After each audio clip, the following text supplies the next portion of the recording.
How's it going, everyone? Matt Long here with Mad Scientist Workshop. Hope you're doing well at home, catching up on to-do projects around the house and such in this time. Wanted to make a quick video. I had a lot of people ask me, how do I take a 3D printed part and what is my process to finish it to a really smooth finish where you can't really tell it's 3D printed. I've learned a few tips through the years, used different tools, scope of materials that actually helped me out in that process a lot. And I wanted to make a video to help show everybody what I do, what my process is, and hopefully save you some time sanding, and a few less gray hairs would be good too. Going to take a Iron Man faceplate that I've purposely printed in the wrong orientation. I've printed it at a 0.3mm layer height with a 0.6mm nozzle, so it's a real kind of gnarly print to show how you can take that kind of a bad quality print to a really nice finish. Of course, a print that's good quality be a lot faster and a lot easier to get to a good finish, but I want to show you more of the extreme for the transformation aspect of it. So in this video, take it from the very beginning step where it comes off the bed as 3D print, and every one of my steps along the way of how I get it to a nice finish. So let's take a look.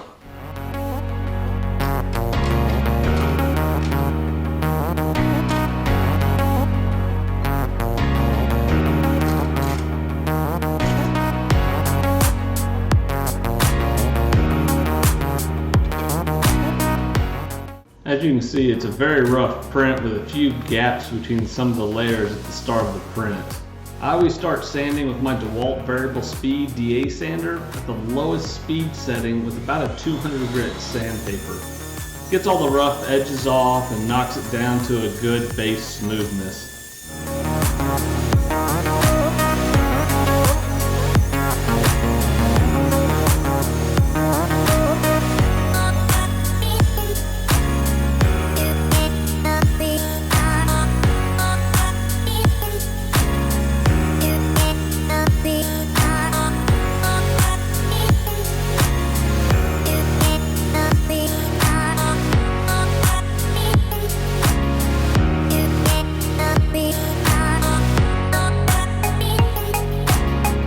My go-to glue is the Bob Smith Purple Bottle CA glue.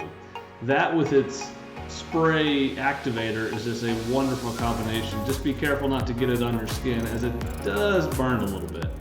During test fit, I file down all mating edges with a file to make sure the glue has a nice solid surface to adhere to.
Once the glue is set, I like to put a liberal amount of the same CA glue on the back of all mating joints.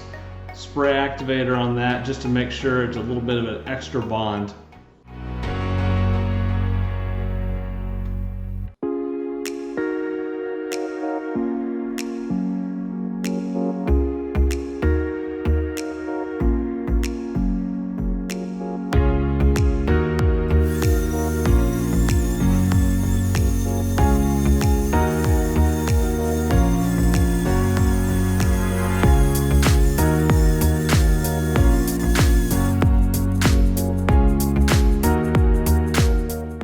Here I'm applying a little bit of the extra CA glue in the low areas and some of the spots where it had some layer separation at the start of the print.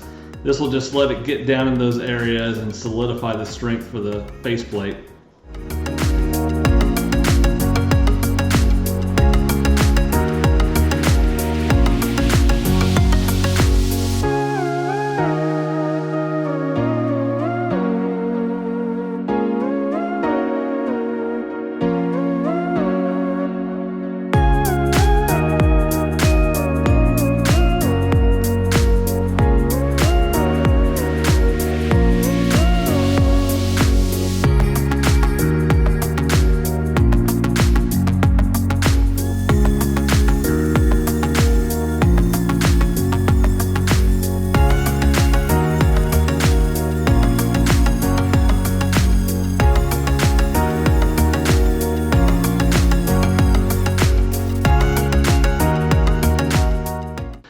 to use either 3M brand or the Dynatron glazing spot putty. It's really easy to work with, it goes on smooth, dries fast, and sands very easily. I also like to apply it with a flexible stainless steel painting knife. It's usually used for mixing oil-based and acrylic type paints. Works very, very well as an applicator.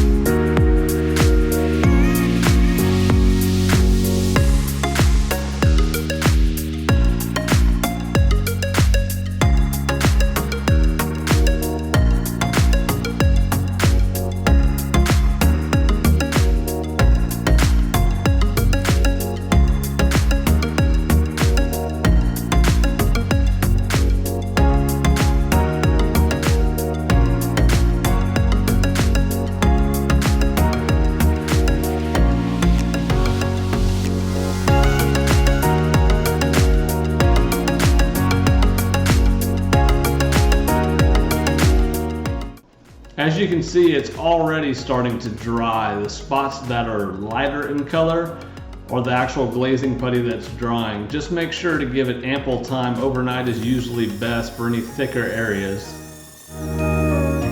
I used the same DA sander with about 200 grit sandpaper to knock down the glazing putty and get that nice and smooth.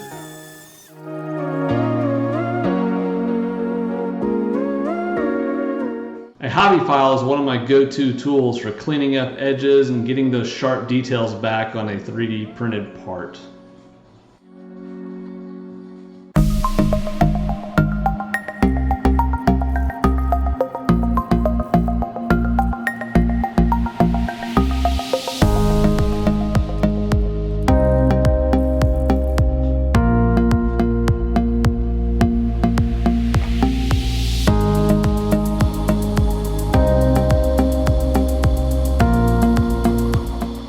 The type of filler primer used is a very important part. I use an automotive grade high build filler primer. It's mixed at a 4:1 ratio primer to hardener.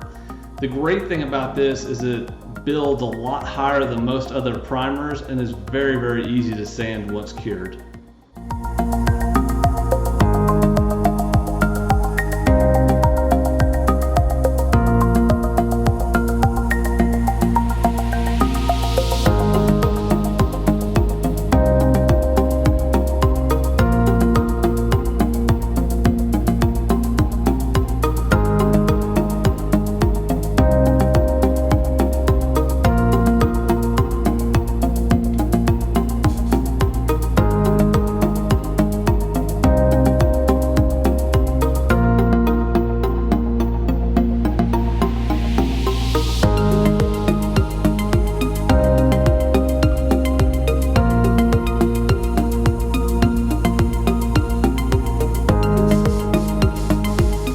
Here I'm spraying on the first layer of filler primer. I let this cure out about 10 to 15 minutes before applying the second one, and then 10 to 15 minute wait time before applying the third and final coat.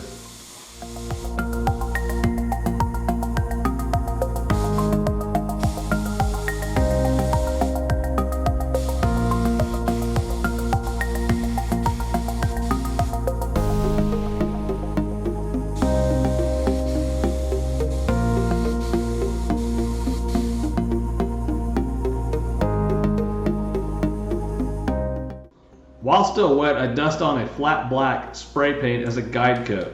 It's a great aid when sanding the primer. You only sand down until you no longer see the black on the part.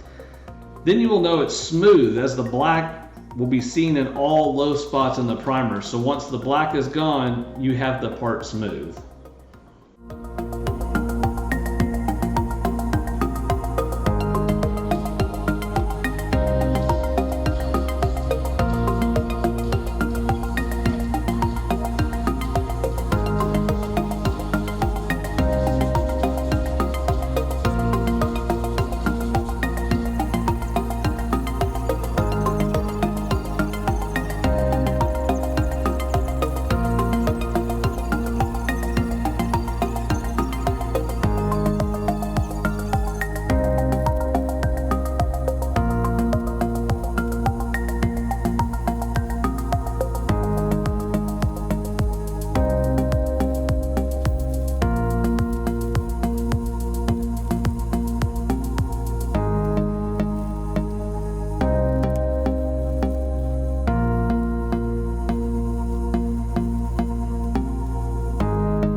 The first dry sand is done with 3M 220 grit sandpaper. 3M is my preferred brand as it doesn't clump up like a lot of the cheaper brands do.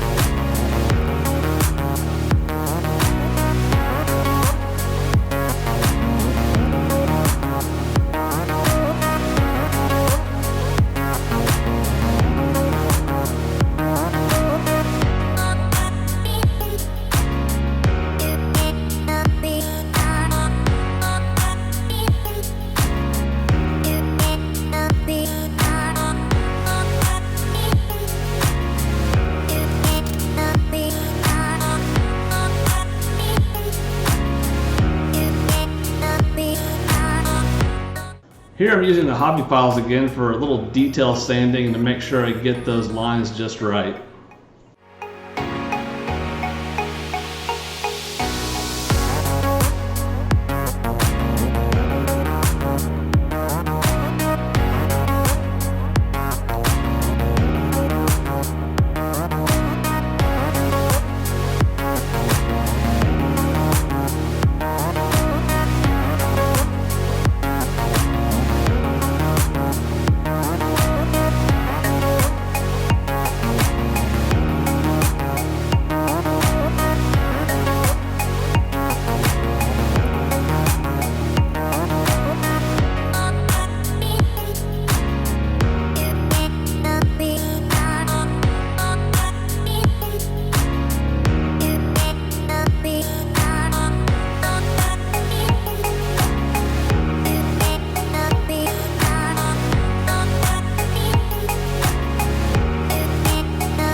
This Rust-Oleum rattle can filler primer is a great option if you just have a couple little low spots or a couple areas where the 3D printed part's showing through after sanding. You can just dust it over real light and let it cure out.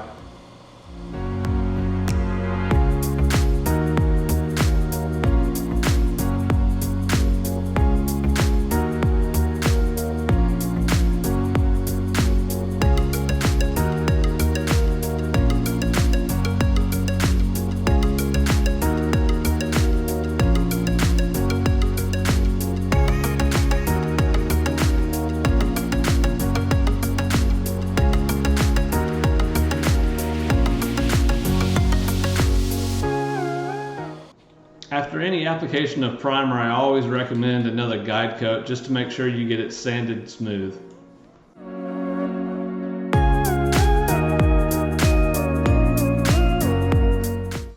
For wet sanding, I use a small bucket of water and 3M Wetter Dry 600 grit sandpaper. Don't force it, just take your time and make sure your sandpaper stays clean as you go.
Once the part is dry, I use a cloth with wax grease remover to clean any dust or oils from the project.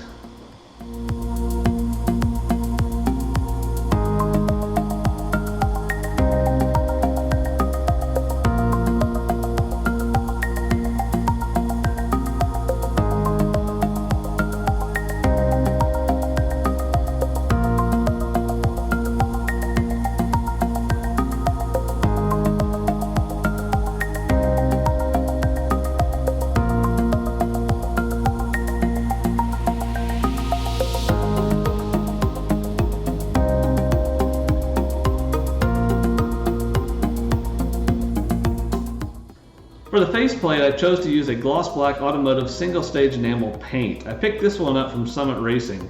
Single stage paint has a clear coat mixed with the paint and dries very, very hard. Once cured out, it can be wet sanded, buffed like any automotive finish. This paint is mixed 4:1 paint to activator.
For this faceplate, I start with a light coat, dusting the edges first, and then the faceplate itself. After it dries about 10 minutes, I'll put on a second wet coat over the whole part.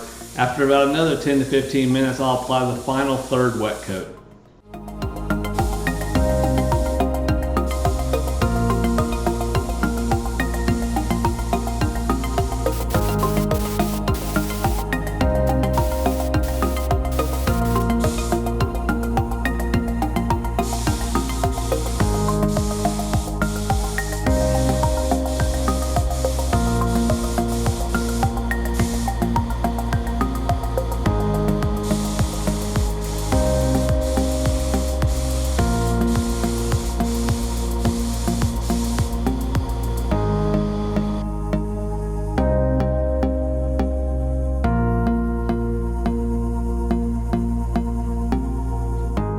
At this point, the paint has cured for about 24 hours.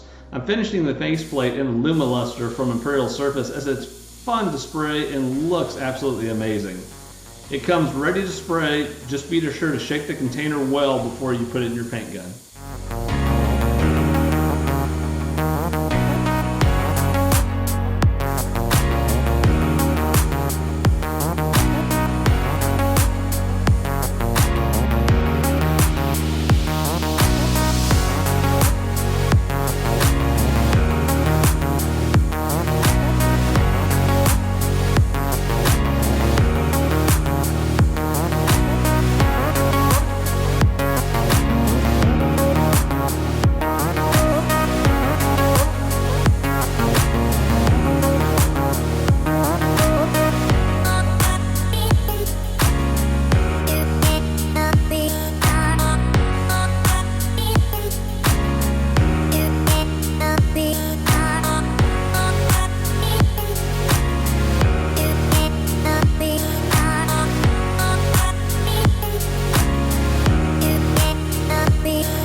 the final finish. Pretty fun, pretty easy little part to finish out. Hope you enjoyed this video. If you have any questions, please leave them in the comments below, and be sure to follow me at Mad Scientist Workshop on Instagram and Facebook. Until next time, thanks guys.